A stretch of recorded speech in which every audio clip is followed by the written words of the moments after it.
لیکن دوسری مرضوں کی رفتار کے متعلق میں نے آپ کو بتایا تھا، وہ پہچان بھی بہت عمدہ چیز ہے، وہ دوا کو پہچاننے میں مددگار ثابت ہوتی ہے۔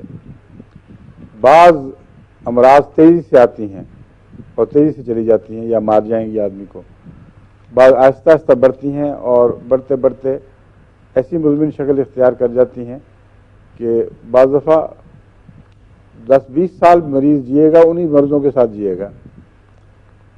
وہ میں کہہ رہا تھا کہ ایسی مزمن علامتیں ہیں جن کو برہنیہ کیور نہیں کرتا، بلکہ وقتی فائدے پہنچا دیتا ہے، نرمی پیدا کر دیتا ہے۔ دمہ، ذیابیطس، یہ ساری وہ بیماریاں ہیں جن کو میں حقیقی مزمن سمجھتا ہوں۔ کچھ بیچ کی ہیں جن میں برہنیہ کا تعلق ہے۔ اس پہلو سے برہنیہ آہستہ آہستہ بیماریاں پیدا کرتا ہے اور پھر وہ بیماریاں بڑھ کر اپنی مستقل جگہ بناتی ہوئی نظر آ رہی ہیں۔ گلینڈز اس کے خراب ہونے شروع ہو جائیں گے تو بڑھتے رہیں گے۔ اس پہلو سے کوسٹیکم سے یہ ملتا ہے۔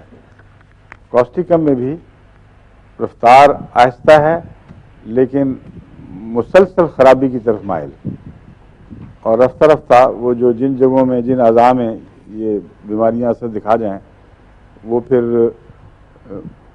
ان میں بنیادی تبدیلیاں ہونی شروع ہو جاتی ہیں۔ وہ تبدیلیاں جسم کے فائبر میں پیدا ہوتی ہیں اور گلینڈز میں پیدا ہوتی ہیں۔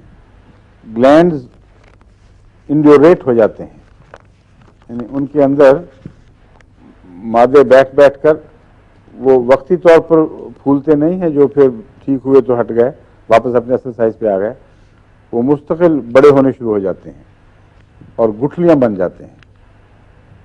ایسا ہی برہنیہ میں پائی جاتی ہے بات کہ اس کے جو اعصابی تکلیفیں وغیرہ اگر ٹھیک نہ ہوں تو مستقل طور پر متورم ہو کر پھر وہ جیسا فاسلائز چیز ہو جاتی ہے اس طرح اس کے اندر مادے بیٹھ بیٹھ کے ان کو اعضاء کو تکلیف بھی پہنچاتے ہیں اور مستقل طور پر ان کے اندر